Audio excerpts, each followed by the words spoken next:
بيصدف ان النور يقطع كتير، ما يكونش عندنا شمعة، او بصراحة الكهرباء بقت غالية جدا، فانا هنور البيت كله بطماطمايه. هتقولوا لي ازاي؟ هقول لكم، بس اعملوا لي لايك الاول. ليه بقى لايك؟ لاني اللايك هو اللي بيخلي ناس كتير تشوف الفيديو، يرضيكم قناتي تفضل صغيره بتجيب لكم افكار جميله كده. بصوا بقى، صلوا على النبي.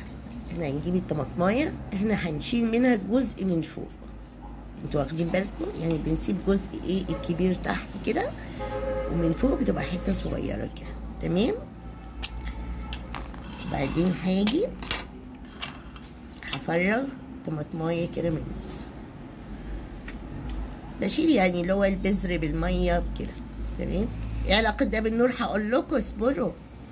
بس اعملوا لايك. ماشي، والله تعمل محشي تبقى حلوه قوي، تمام. هاجي انا هعمل لها قاعده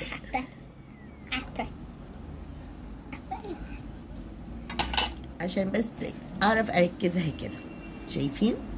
تمام.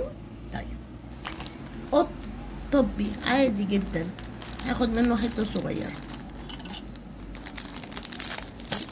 هو لو زيت زيتون بيقول بيساعد اكتر ان هو تفضل مشتعله فتره طويله.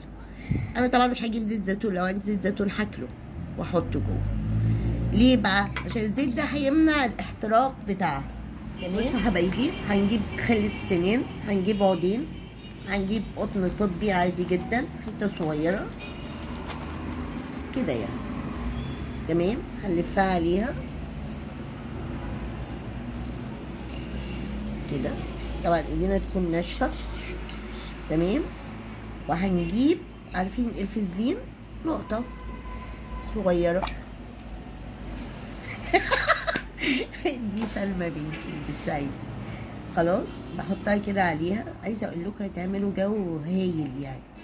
النور طبعا ما يقطعش، ما عندناش شمع، مفيش مشكله، تمام. نقطع حته بس، نقطع حته بس كده من الخشب ده، وهنيجي نحطها هنا ايه في النص كده.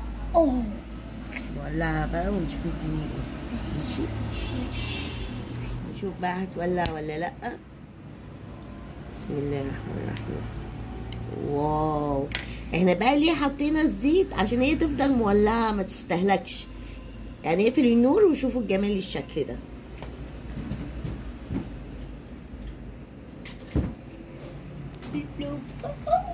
رأيكم؟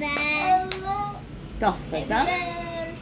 ممكن تقعد كتير جدا. الفازلين بيساعد ان هي تفتح تولع، والزيت ما بيخليش الخشبه تتحرق. انتوا فاهمين عليا؟